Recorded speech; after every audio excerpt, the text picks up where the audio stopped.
Chapter 11, Recap. How to make your 45001 system.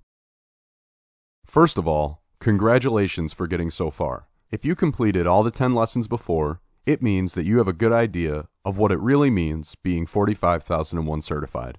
What made things a little bit complicated, sometimes, is that we had to switch often from parts of the lesson about general topics and parts of the lesson about how to make your system. So, we made this bonus section that is just a useful recap of all the parts of your system. Think of this slide as a map of your system. In the left part, there are all the clauses of the 45001 standards. In the right part, there are all the documents, procedures, and instructions that make your OHS system. The point of putting everything into a chart is to make clear how everything in your system has been done in order to be compliant with a specific clause of the standard. In order to keep it simple, we didn't put subclauses too, but we could have put them here as well. Anyhow, let's check step all the clauses. As we saw in Clause 1, we have to say the scope of our OHS system. This is usually put into the context analysis. Then, for Clauses 2 and 3, we don't need to do anything specific in our system. For Clause 4, did we have to do something? Of course, a lot actually. Clause 4 required us to do the context analysis with our map of internal and external issues and interested parties. For Clause 5, which is about leadership and worker participation, we had to do many different things. Firstly, the OHS policy in which we wrote the high principles of our OHS system. Then, we had to write job descriptions and an organogram. This really helps in knowing who does what in your organization. It could also be useful to write down in a procedure the rules regarding job descriptions and organograms. Clause 6 required us to carefully read the context analysis and, starting from the information put into that document, write a risk opportunity assessment. And then again, if something noteworthy came out in the risk opportunity assessment, we had to put in place an improvement actions program. Also, Clause 6 wanted our company to be able to notice any change in legal requirements. Therefore, a list of the applicable legal requirements could be useful. Clause 7 was the one with all those pillars. It requires us to give ourselves rules about training and keep records of who is trained and who is not.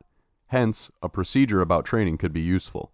It also requires some rules about how OHS matters are communicated inside the company. Hence, a procedure about communication is usually made. And finally, it's highly recommended to make a procedure about the rules of your company regarding who makes documents, who approves them, and so on. A so-called document control procedure. Clause 8 asks us to manage some processes in a specific way. Therefore, it's highly suggested to have the procedures about PPE management, maintenance management, contractors management, emergency preparedness and response. Also, the documents related to these processes will be needed. Clause 9 will require you to make an audit plan and actually carry out these audits. Therefore, the auditor will ask you to provide audit reports too.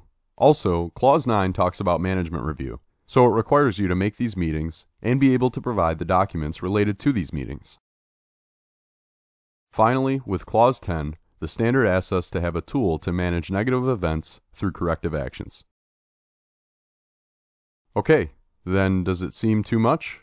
Actually, this is a very simplified version of how a system could be. Your system will be more complex, because it will have to take into account all your specific needs.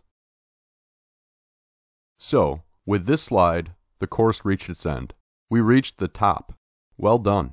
Through this course, we covered all the contents of the course, both the theoretical and the practical ones.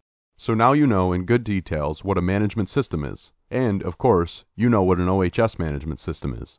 We really hope that you are satisfied with this material, and we kindly ask you to give us some feedback on what worked best for you and what didn't.